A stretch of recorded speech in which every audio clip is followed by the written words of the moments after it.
जी बेटा, poetic devices. ठीक है जी। तो पोइटिक डिवाइसेस आज हमारा टॉपिक है। मैंने बताया है कि आज हमारा ये विक्टोरियन एंड रोमांटिक पोइट्री है। मैंने जैसे क्वेश्चन किया, आप लोगों ने बताया भी कि विक्टोरियन एज और पहले रोमांटिक एज आती है, न्यू क्लासिकल एज है 18th सेंचुरी में। ठीक है, 18th सेंचुरी के स्टार्ट हुए। अलेक्जेंडर पोप जो इसमें प्रीडोमिनेंट पोइट था। उसके बाद चूँकि जो अलेक्जेंडर पोप था और न्यू क्लासिकल एज की पोइट्री जितनी थी सारी फ्लावरी होती थी। उसमें बहुत ज़्यादा फॉर्म का बड़ा ख्याल किया जाता था, डिक्शन का बड़ा ख्याल किया जाता था। तो देन जो है फिर ये एक रिवॉल्ट लेके आए, वर्ड्सवर्थ नामी एक शायर। ठीक है जी, और एस टी कॉलर, इनका जॉइंट वेंचर है। इन्होंने लिरिकल बैलेट छापा। तो देन जो है एक रोमांटिसिज्म की इब्तदा हुई। अब रोमांटिसिज्म के जो जर्नल फीचर्स हैं वो भी हम थोड़ा आज डिस्कस करेंगे। ठीक है जी, और इंशाल्लाह डिटेल में ज़ाहिर हमें इनकी पोइट्री ही पढ़नी है, तो लेकिन हमें इनके तमाम नॉलेज पता होना चाहिए, इनके जो बेसिक जो हैं कॉर्नर स्टोन्स। तो इसलिए हम जो है आज तो इसका पोइटिक एनालिसिस, पोइटिक डिवाइसेस, यानी कि ज़ाहिर है एक पोइट्री, एक इसके अंदर डिवाइसेस इस्तेमाल की जाती हैं, फिगर्स ऑफ स्पीच होते हैं, उनको यूज़ किया जाता है। हमने उनको डिटेल से पढ़ेंगे। फिर उसके बाद मैंने बताया कि विलियम ब्लेक जो है इसके songs of innocence and experience पढ़ेंगे। सॉन्ग्स ऑफ इनोसेंस इसने फ्रेंच रेवोल्यूशन से पहले पब्लिश किए थे, और जो सॉन्ग्स ऑफ एक्सपीरियंस हैं इसने फ्रेंच रेवोल्यूशन के बाद जो है ना पब्लिश किए हैं। फिर हम वर्ड्सवर्थ की भी कुछ सिलेक्टेड पोइम्स हैं वो पढ़ेंगे। उसके बाद जो है मैंने बताया था एस टी कॉलरेज का जो है राइम ऑफ एंशियंट मैन में पार्ट 1 हमने पढ़ना है। इसके पार्ट 5 हैं, लेकिन हमने हमारे सिलेबस में पार्ट 1 है। और इसका वाटर बैलेड है, तो ये भी हम पढ़ेंगे। फिर सिलेक्ट जो लॉर्ड बायरन है, ये भी अच्छा, ये इनके दरमियान जो कॉमन फीचर्स तो थे ही थे। रोमांटिक्स जितने पोइट्स हैं जिनके मैं नाम ले रहा हूँ, इनके ये भी है कि ये सारे तकरीबन आलमोस्ट एक्सेप्ट वर्ड्सवर्थ, ये सारे यंग एज में इनकी डेथ हो गई थी। ठीक है जी, अभी हम इनके जो स्टाइलिस्टिक फीचर्स हैं वो भी हम डिस्कस करेंगे, उनको कंपेयर करेंगे, फिर उनको कंट्रास्ट भी करेंगे। ठीक है जी, क्योंकि पोइट्री में यही सारी चीज़ें होती हैं कि हमने जजमेंट करनी होती है, लेकिन अगर हम जजमेंट में हमें थीमेटिक एनालिसिस हमें हमारे पास हो तो हमारे लिए फिर आसानी हो जाती है जी। ठीक है जी, उसके बाद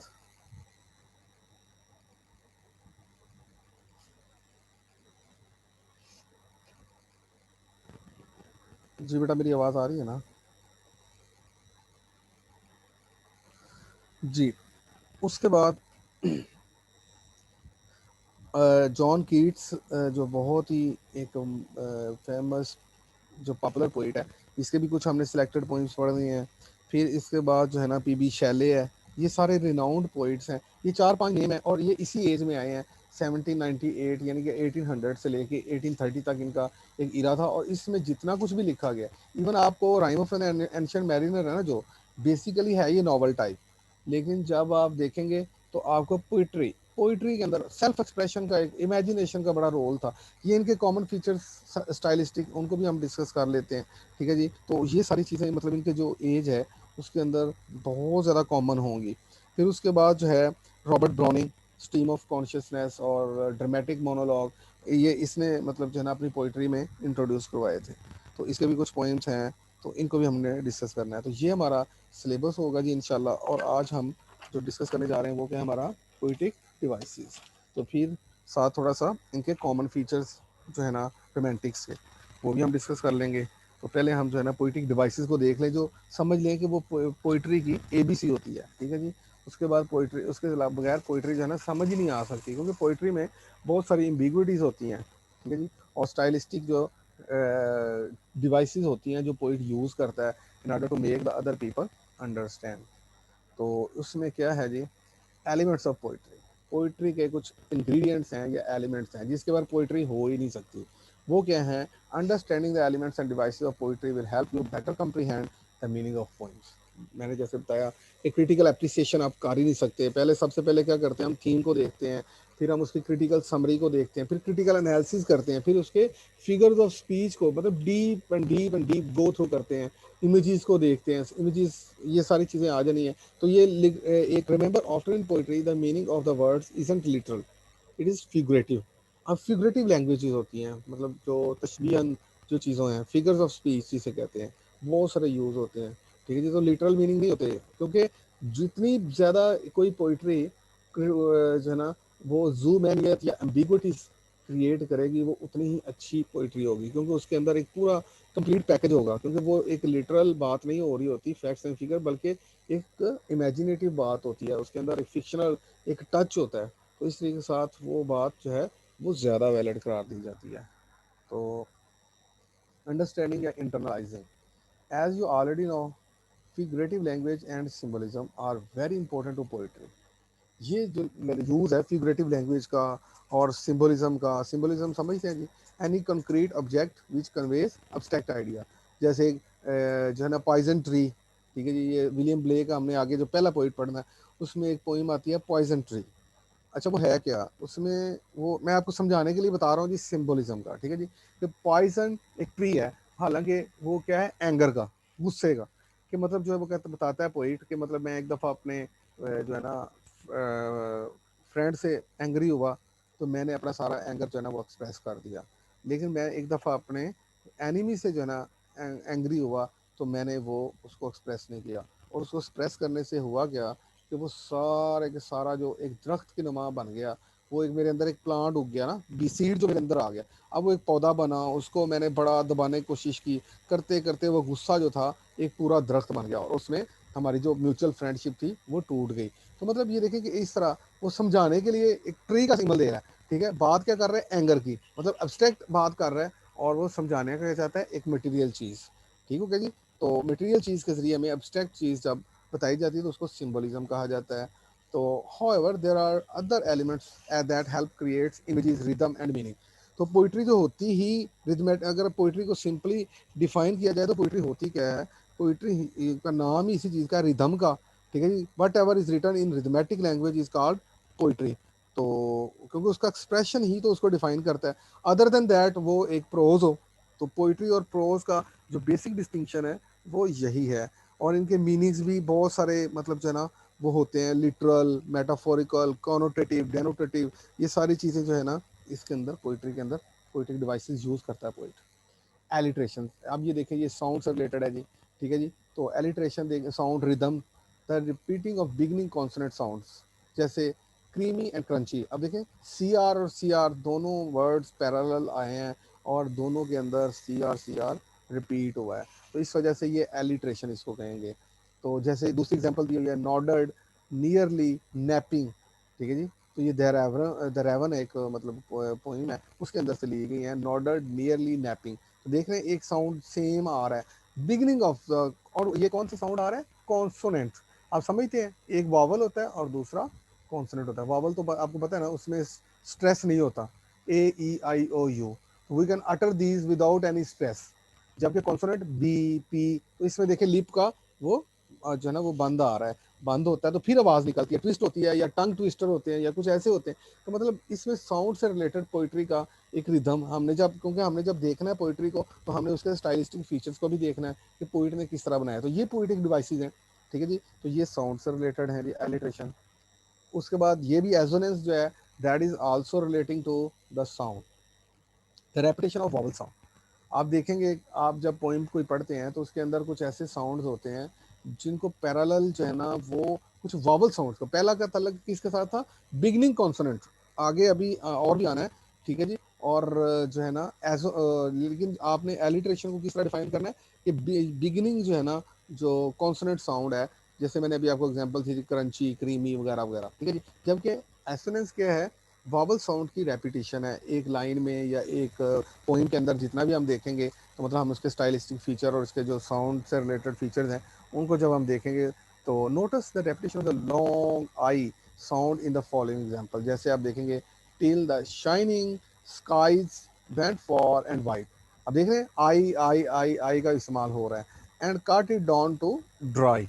तो ये एक जो इस्तेमाल है, ये देखें शाइनिंग, स्काइज, ठीक है जी, वाइड और ड्राई। तो ये सारे के सारे जितने भी हैं ये इस्तेमाल हुए वॉवल साउंड। तो इसे क्या कहेंगे, एसोनेंस, ठीक है जी। ये भी पॉइंट जो है ना डिवाइस अपनी यूज़ करता है। उसके बाद क्या है जी, कॉन्सोनेंस। अच्छा ये कॉन्सोनेंस क्या चीज़ है, ये कॉन्सोनेंट साउंड है, लेकिन ये एंड पे आता है, ठीक है जी। मैं इसके लिए ना समझाने के लिए बड़ी सिंपल एग्जांपल देता हूँ, ब्रेक ब्रेक ब्रेक, ठीक है जी। इसको आप देख लें, गौर करेंगे तो जो एलिट्रेशन इसमें क्या बन रही है, बी आर, ठीक है जी। बी का जो रिपीटेड साउंड है जो कॉन्सोनेंट का, वो इन द बिगिनिंग वो है एलिट्रेशन। ब्रेक, BREAK, चूंकि ई ए इकट्ठा है तो फिर एक ही आवाज निकलती है। तो देखा आपने, एजोनेंस आ गया कि रिपीटेड साउंड उसी लाइन के अंदर। ये छोटी सी समझने के लिए बहुत आसान है, इससे तीनों टर्में समझ आ जाती हैं, ठीक है जी। और फिर कॉन्सोनेंट्स में क्या आ रहा है, के, तो मतलब एंडिंग कॉन्सोनेंट साउंड जो अगर रिपीट हो रहा हो तो हम कहेंगे the poet has used consonants in these lines. तो ये एक स्टाइलिस्टिक फीचर्स को समझने के लिए हमारे लिए बहुत आसान एक मैंने एग्जांपल दी है। इसको अगर आप नोट भी कर लें, वैसे भी रिकॉर्ड हो रही है, तो आप इसको देखेंगे तो इंशाल्लाह ये तीनों टर्म्स आपको बड़े ही सिंपली एक लाइन के अंदर समझ आ जाएगी। Sounds can anywhere within the word, not just in the beginning, ठीक है जी। जैसे the sailor sings of ropes and things in ships upon the seas. अब देख लेना ज्यादातर जो है ये साउंड एंड पे आ रहा है कॉन्सोनेंट। तो ये वैसे तो कहीं भी है बेसिकली जनरली, लेकिन स्पेसिफिकली ये एंड पे ज्यादा स्ट्रेस करता है poet in order to make his जो poem more vocal and rhyme. ये भी टेक्निक यूज की जाती है। तो राइम, राइम समझते हैं जी, ट्विंकल ट्विंकल लिटिल स्टार, ये अभी नीचे वैसे भी एग्जांपल दे रहा है। No, the rhyming of words at the end of two or more lines of poetry, she always had to burn a light. जैसे कि हमें ये बात बताई जाए कि beside her attic bed at night, light और नाइट ये दोनों सेम वाइट साउंड वाले वर्ड्स हैं, सेम स्ट्रेस वाले साउंड है, सेम इनके अंदर रिदम है, सेम मीटर है। तो इस वजह से ये एक एंड राइम जो है ना, तो हम इस तरह के फीचर्स को भी हम देख लेंगे while critically analysing any poem. फिर राइम स्कीम भी देखते हैं जी, ठीक है जी। इसके कुछ पैटर्न होता है, स्पेसिफिक पैटर्न। कुछ पोइट्स पैटर्न को पहले से प्री डिफाइन करते हैं, क्योंकि पोइट्री का मैंने बताया रिदम के साथ और साउंड के साथ बहुत ज़्यादा तल्लक, गहरा तल्लक। A pattern of line that rhyme in poetry, इसे कहते हैं there are many different common rhyme schemes, A B, ये अभी आपको समझ आ जाएगी नीचे। जैसे फॉर एग्जांपल ये ए क्या चीज़ है, वो सपोजिंग वर्ड्स दिए गए हैं, ठीक है जी। ये अल्फ़ाबेटिकली जो वर्ड्स हैं ए, जैसे I shall be telling this with a sigh somewhere, ठीक है जी। समवेयर देखें, साई के साथ नहीं मिल रहा, इसलिए जो है ना वो उसको ए लगा दिया, ए बी लगा दिया गया। एजिस एंड एजिस, हैंस, तो टू वर्ड्स, टू रोड्स, तो हैंस और रोड्स मिल रहे हैं, इसलिए इनका ए लग जाएगा। Diverge in a would and I किसी के साथ नहीं मिल रहा, तो वो साई के साथ मिल रहा है, तो इसलिए ये भी आई ए ही होगा। I took the one less travelled by, तो ये भी ए जो है ना आई है, ठीक हो गई। तो इसलिए के साथ इंटरनल राइम भी होता है जी पोइटिक डिवाइसेस के अंदर। The rhyming of word within one line of poetry, ठीक है। जैसे Jack Sprat could eat no fats, ठीक है जी। Peter Peter pumpkin in eater, ठीक है। तो ये इंटरनल राइम भी मौजूद होता है। एक तो राइम हमने वो देखा था ना, जैसे ब्राइट स्प्राइट, ठीक है, ये तो था। लेकिन इंटरनल लाइंस, लाइन के अंदर भी यूज़ किया जाता है राइम, तो उसको भी हम इस तरह इस्तेमाल करते हैं जी पोइट्स। दैन जी ओनोमोटोपोया, ये भी साउंड की एक किस्म है। The use of a word that sounds like what it means, मतलब ये समझ लिटरली ऐसे ही होता है। जैसे हिसिंग ऑफ जो है ना स्नेक, तो वो देखें स्नेक जो है ना करता है ना, तो बज, ठीक है, मक्खियों की बज है ये, ठीक है। तो ये आवाज़ भी टंग ट्विस्टर भी आ रहे हैं, और इसके अंदर से जंक, टिंकलिंग, ठीक है जी, जिप, ठीक है जी। तो जिप की आवाज़, जिग जैग, तो ये सारे वर्ड्स जो है ना ओनोमोटोपोया में है। फिर है जी repetition, the repetition of a word or phrase to add rhythm to emphasize an idea, ठीक है जी। तो इस तरीके के साथ एक रेपिटेशन का वर्ड भी यूज़ होता है। उसके अलावा वाइल, उसके अलावा जो है ना, इनके अलावा रेपिटेशन के अलावा जो फिगर्स ऑफ स्पीच हैं, उसमें मैंने बताया था कि आपका इमेजरी, जिसे क्या कहते हैं, सेंस एक्सपीरियंस, इसकी मैं टाइप भी बता दिया करता होता हूँ, ठीक है जी। हमारे 5 सेंसेस हैं, तो हमारे 5 ही जो है ना वो मतलब हमारी अपील होती है। जैसे डॉग इज़ बार्किंग, तो इट इज़ ऑडिटरी इमेज, ठीक है जी। तो बार्किंग जो है वो हमने कहीं सुना हुआ है, तो it means it is appealing to our ear. तो सेंस ऑफ साइट जो है उसे विजुअल इमेजरी कहते हैं। टच से रिलेटेड हम, क्योंकि 5 ही हम हमारे सेंसेस हैं, तो टच हम टेक्टाइल इमेजरी, ठीक है जी। जैसे सॉ जो ना क्या कहेंगे, गीला, ठीक है जी, वेट, ठीक है जी, ड्राई, तो ये वो चीज़ है जिसको हम टच कर सकते हैं, दैट इज रिलेटिंग टू। फिर नॉज जो है ना वो क्या कहते हैं, एक जो है ना नॉजिएटिंग है, ठीक है जी, इमेजरी, कि जिसके जरिए मतलब जो है ना कुछ चीज़ों को हमारे नफरत इंगेज मतलब कराया जाता है। मतलब ऐसे सेंसेस हमारे जो 5 सेंसेस को अपील करवाया जाए उसे कहते हैं इमेजरी। तो उसके अलावा जो बड़े फिगर्स ऑफ स्पीच है उसमें आयरनी का भी यूज़ होता है। पोइट बड़ा आयरॉनिकली चीज़ों को बात करता है। अब ये देखें ना, सिर्फ पोइट्री में नहीं होता बल्कि ड्रामेटिक पोइट्री में भी होता है, नॉवल में भी होता है। तो ये सारा आर्टिस्टिक डिवाइसेस हैं जिनको यूज़ किया जाता है। तो उसमें आयरनी का इस्तेमाल होता है, और आयरनी की भी मैं टाइप्स बताया करता हूँ जी। ठीक है जी, आयरनी ऑफ जो है ना वर्बल आयरनी, जैसे कुछ एक ऐसी बात की जाए जो उसके अपोजिट हो, उसके मीनिंग्स। ठीक है जी, जैसे किसी को कहा जाए कि यू आर वेरी रेगुलर, जबकि वो एक स्टूडेंट बहुत छुट्टियां कर रहा हो, या किसी को कहा जाए यू आर वेरी पंक्चुअल, जबकि वो बहुत लेट आता हो। तो ये है जी वर्ब जो है ना, ये भी फिगर्स ऑफ स्पीच में आ रहे हैं। ठीक है जी, तो आयरनी भी जो है आगे verbal irony of character, irony of situation, ये आयरनी की टाइप भी समझ लें। ठीक है, इधर जो है ना आप लोग इसको नोट किया करें। ठीक है जी, लेक्चर्स को। तो वर्ब जो आयरनी ऑफ करेक्टर है उसमें ये होता है कि जब हम करेक्टर से, जो रीडर्स होते हैं वो ये होप लगा रहे होते हैं कि वो ऐसा होगा, लेकिन उसका जो रियलिटी होती है उसके अदरवाइज हो, तो हम कहेंगे आई न्यू। या मतलब किसी को हम बैड समझते हो और वो एंड पे आके अच्छा साबित हो, तो वो भी आयरनी है। या किसी को हम अच्छा समझते हो तो वो एंड पे आके बुरा साबित हो, फिर भी वो आयरनी है। तो इसका मतलब वो ये फिगर्स और स्पीचेस हैं जो पोइट्स यूज़ करते हैं, और ये साउंड्स और रिदम बनाते हैं। और फिर जो है ना, तो आगे हम थोड़ा सा रोमांटिक पोइट्री के जो कॉमन फीचर्स हैं उनको डिस्कस कर लेते हैं जी। तो ये सारे फिगर्स और स्पीच जो है ना, इनको आप प्लीज़ जो है ना ये नोट करें जो है ना, और इनको याद करेंगे तो फिर इंशाल्लाह ताला आपको बहुत आसान लगेगी पोइट्री, इसको कंपेयर करना, इसको जो है ना एनालाइज करना। तो रेपिटेशन में क्या होता है, the repeating of a word or phrase to add rhythm or to emphasise an idea. ठीक है जी, तो किसी आइडिया को एम्फेसाइज करने के लिए, जैसे ब्रेक ब्रेक में वैसे पहले भी एग्जांपल दी, तो उसमें भी रेपिटेशन हो रही है। तो वो देख रहे हैं ना कि एक वर्ड और फ्रेज को यूज किया जा रहा है और उस पर एम्फेसाइज दिया जा रहा है। तो ये भी एक पोइट का एक इंटेंशनल पर्पज होता है, इंटेंशनल फैलेसी होती है। While I nodded nearly napping, suddenly there came a tapping as of someone gently rapping, rapping at my chamber door.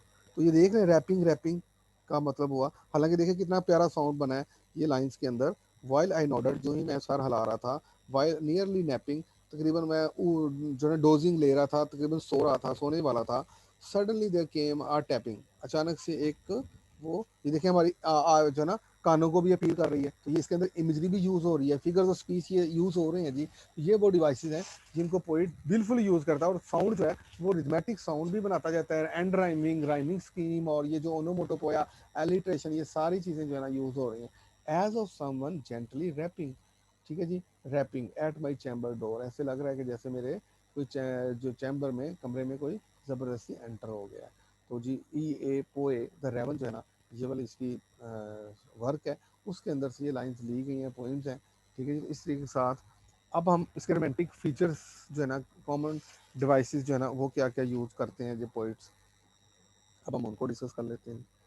तो रोमांटिसिज्म, जैसे कि मैंने कहा था कि ये एक वाइल्ड आइडियाज़ को कहते हैं। ये वो लोग थे ना जो थोड़ा सा अस्केप कर गए ना, मतलब फ्रेंच रेवोल्यूशन आया, तो फ्रेंच रेवोल्यूशन में लोगों को ये बताया गया कि हम लोग सब भाई भाई हैं, हम लोग सब इक्वल हैं, हम सब लोगों का बेसिक ह्यूमन राइट्स है। लेकिन उस फ्रेंच रेवोल्यूशन ने लोगों को बड़ा ज़्यादा डिसइल्यूशन कर दिया।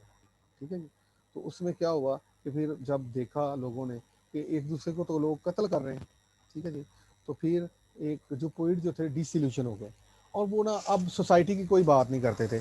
वो स्केप करके ना मुख्तलफ अपना अपना एक आइडियल वर्ल्ड बना के उसमें बैठ जाते थे। ठीक है जी, तो वो एक लैंड बना लेते थे जहाँ पर वो उनको प्लेयर मिलता था, क्योंकि शायद लाइफ से वो बेचारे बताओ बहुत sensitive, as you know the poet is always very hyper sensitive. तो वो इन चीज़ों में बहुत ज़्यादा इंटरेस्ट जो है ना वो फिर लाइफ में नहीं लेते, क्योंकि जो रियलिटीज़ होती है वो बहुत हार्श होती है, और जो रूटीन होती है वो बहुत पोइट्स के लिए एक जो है ना ये चीज़ होती है। तो इसलिए ये रोमांटिसिज्म की मैं बैकग्राउंड बता रहा हूँ कि रोमांटिसिज्म क्यों हुई। ठीक है जी, अक्कर हुई, क्या वजह हुई, उसके आर्टिस्टिक मूवमेंट भी है और उसके कुछ पोइटिक बैकग्राउंड भी है। ठीक है जी, तो पॉलिटिकल बैकग्राउंड भी है। पॉलिटिकली मैंने बताया बताया कि एक फ्रेंच रेवोल्यूशन आया, उसमें इंसानियत का दर्स पहले दिया जाता था लोगों की, रीज़न और क्लासिकल लिटरेचर के अंदर ये चीज़ें सिखाई जाती थी। लेकिन जब लोगों को ने देखा कि भाई ये वो वाले आइडियाज़ जो थे ये तो सारे अपोजिट गए हैं, तो फिर क्या हुआ कि रोमांटिसिज्म वहाँ पर फिर लोगों ने कहा कि हाँ भाई, हम लोग जो है ना एस्केप करके अपनी ज़िंदगी, अपनी खुशी, सेल्फ एक्सप्रेशन, सेल्फ डिलाइट और सेल्फ जो है ना absorption, that is the key. To the romantic sensibilities. तो रोमांटिसिज्म जो है ना, इनके अंदर कुछ कॉमन एलिमेंट्स पाए जाते हैं। ये क्या करते हैं, सब्जेक्टिविटी का बहुत मुजाहरा करते हैं। इन्होंने रिवॉल्ट किया आर्टिस्टिकली भी, ठीक है जी।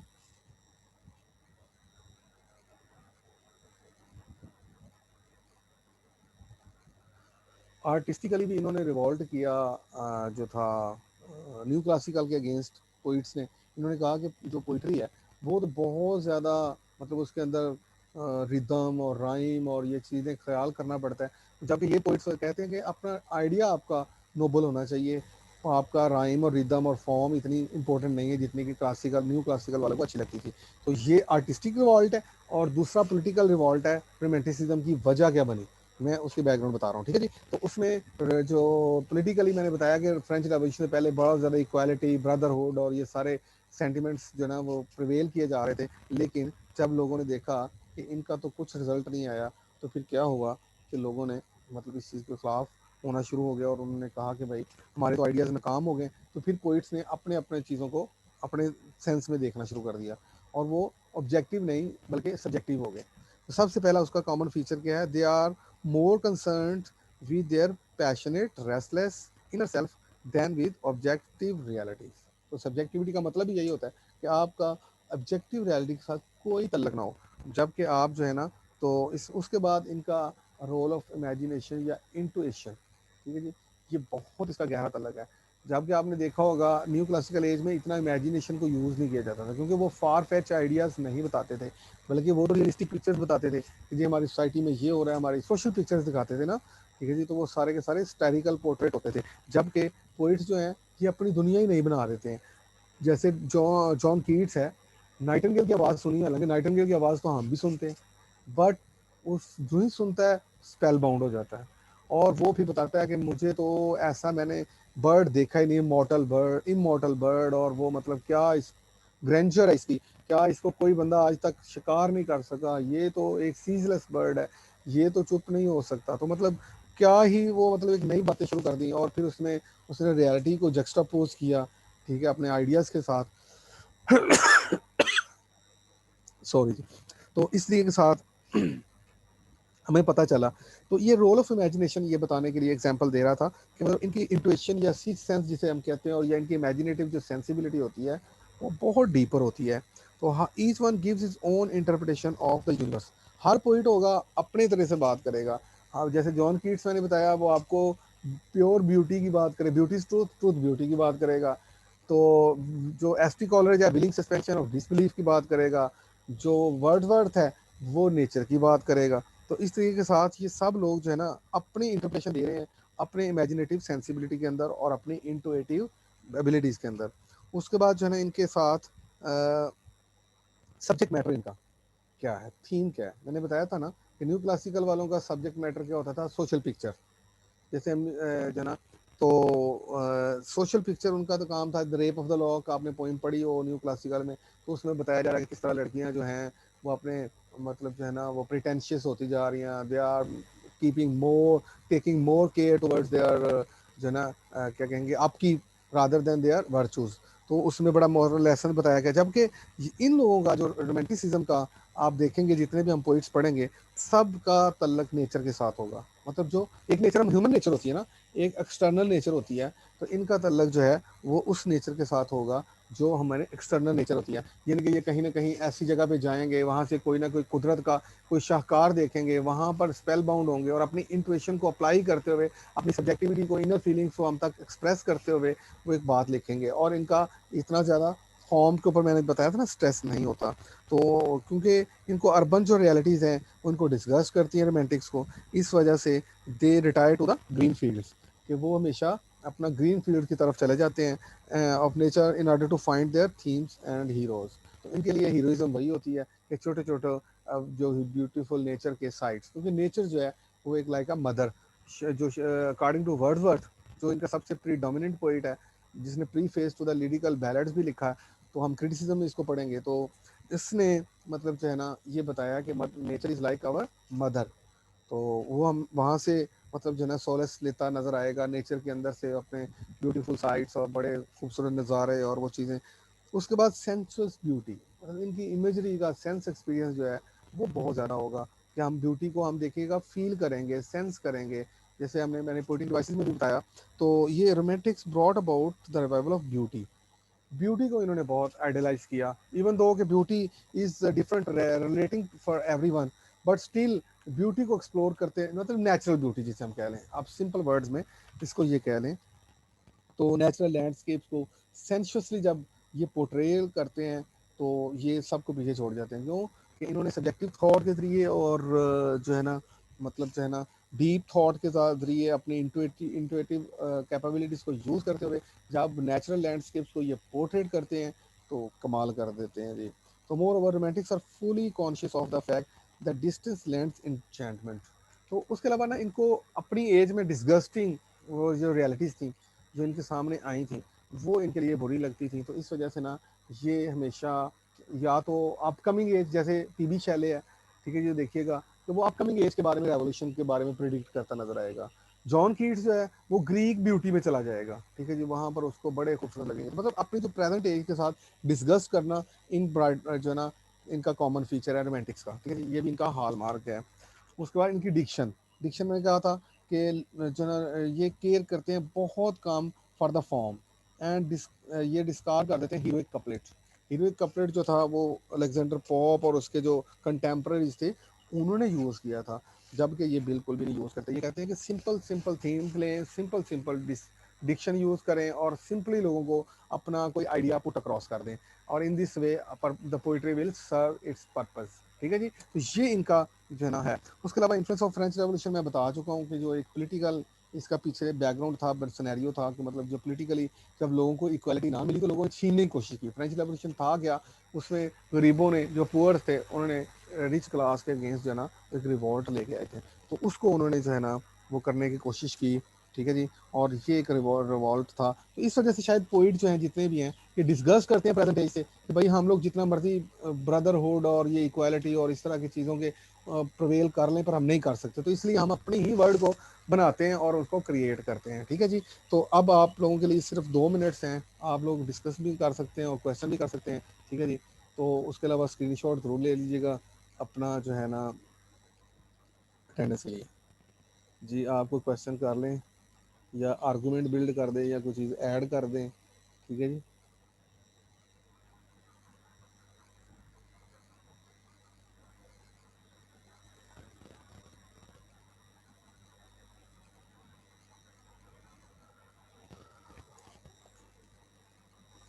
उसके अलावा इनकी ना लिमिटेशंस भी है। ठीक है जी, कुछ लिमिटेशंस भी हैं, मतलब ज़ाहिर है आर्ट के अंदर कोई भी चीज़ जो होती है वो परफेक्ट नहीं होती है। अगर क्लासिकली आप देखेंगे तो आप हर वो चीज़ फॉर्म और वो तमाम चीज़ें पैरामीटर के ऊपर पूरा उतरेंगे, लेकिन रोमांटिक वाइज आप इतना डीप इमेजिनेटिव नहीं होंगे। तो ये अगर डीप इमेजिनेटिव होते हैं तो फॉर्म का ख्याल चाहता है, तो इस वजह से रोमांटिक्स का कुछ लिमिटेशन भी है कि ये लोग जो है ना फॉर्म की इतनी केयर नहीं करते। तो ये स्कूल ऑफ आइडिया है, और ये मतलब जो ना आइडियलिज्म को प्रमोट करते हैं, रियलिज्म को इतना ज़्यादा नहीं करते, और ये जो है ना बहुत कम अटेम्प्ट करते हैं। ठीक है जी, made by exponent to apply their ideas to the concrete problems of the day. मतलब रियलिटीज़ की तरफ जो मैंने बताया था डिस्कस करते हैं। ये कहते हैं कि प्रीचिंग करना किसी को जो पहले प्रीचिंग में कुछ नहीं मिला, तो इसलिए आप ना करें और अपने अपनी वर्ल्ड बनाएं और उसमें डिलाइट हासिल करें और आप अपने क्रिएटर बने। ठीक है जी, तो ये सारा इनका ये लिमिटेशन है कि ये लोग जो है ना इतना फॉर्म का ख्याल नहीं कर पाते।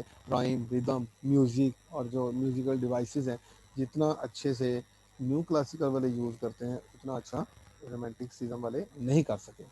ठीक है जी, तो ये सारी चीज़ें हैं। इसके अलावा अगर आप क्वेश्चन जो है ना आप नहीं कर रहे, तो अगर आप लोगों को फिर भी कोई एम्बिग्विटी हो, तो आप लोग जो है ना मुझे उधर टेक्स्ट कर सकते हैं। ठीक है जी, ताकि मैं जो है ना उनको आपको रिप्लाई कर सकूं कि जी ये मसला हो तो ऐसा होता है। ठीक है जी, तो we are running out of time now.